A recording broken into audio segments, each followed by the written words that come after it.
মেয়েরা jeans pant পরে রাস্তা দিয়ে হাঁটে, ছেলেদের দিকে তাকিয়ে হাসে, তারপর যদি ধর্ষণ হয় তাহলে সেখানে দোষটা ওই মেয়েটারই। একটা বাচ্চা ছেলে তো বলেই দিল, কাজ না থাকলে মেয়েদের বাড়ির বাইরে বেরোনো উচিত নয়। যদি সে বেরোয় আর তার যদি ধর্ষণ হয় তবে দোষটা মেয়েদেরই। এই ভিডিওতে সবচেয়ে অবাক করা উত্তর দিয়েছিলেন একজন বৃদ্ধ। তিনি বলেছিলেন, এক হাতে কখনো তালি বাজে না। অর্থাৎ তিনি বোঝাতে চাইলেন, ধর্ষণের সময় একটা ছেলে যতটা আনন্দ পায়, একটা মেয়েও ঠিক ততটাই আনন্দ উপভোগ করে।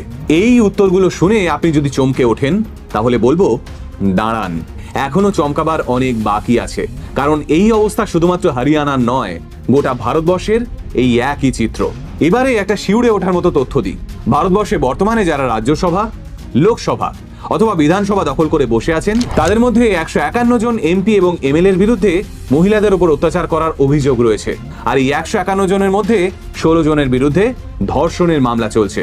এই 151 জনের তালিকায় কোন রাজ্যের নাম সব থেকে উপরে জ্বলজ্বল করছে জানেন? পশ্চিমবঙ্গ।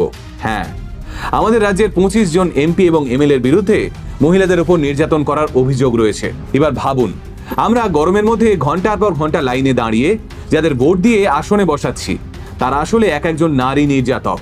এবার আমাদের চারপাশে নারীদের উপর কোন রকম অত্যাচার হলে আমরা তাদের কাছে এই বিচার চাইতে ছুটছি।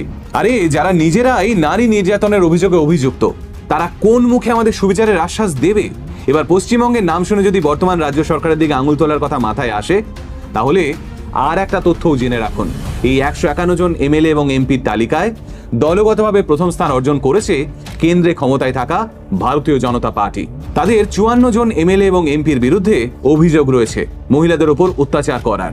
দুঃখের বিষয় এটাই, এই 151 জন এমএলএ এবং এমপির মধ্যে অধিকাংশই বহাল তবিয়তে ঘুরে বেড়ায় নিজের এলাকায়। এদের জন্য আলাদা পুলিশি পাহারা থাকে। আইএএস এবং আইপিএস অফিসারদেরও এই অভিযুক্তদের কথা শুনেই চলতে হয়। তাহলে কি সত্যি সত্যি ধর্ষণের বিরুদ্ধে রুখে দাঁড়ানো সম্ভব নয়? অনেকেই মনে করেন ধর্ষণের একমাত্র সাজা হলো মৃত্যুদণ্ড। আরজি করের খুন এবং ধর্ষণ কাণ্ডের পরপরই পশ্চিমবঙ্গের রাজ্য সরকারের তরফ থেকে অপরাজিতা বিল সামনে আনা হয়।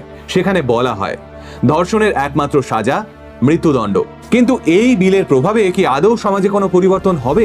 হিন্দুস্তান টাইমসের একটি প্রতিবেদন বলছে, গত বছর অর্থাৎ 2023 সালে সারা ভারতবর্ষের বিভিন্ন সেশনস কোর্ট মিলিয়ে 120 জন অপরাধীকে মৃত্যুদণ্ডের সাজা শোনানো হয়েছে, যার মধ্যে 53.3% অপরাধীর অপরাধ ছিল নারীদের উপর যৌন হেনস্থা।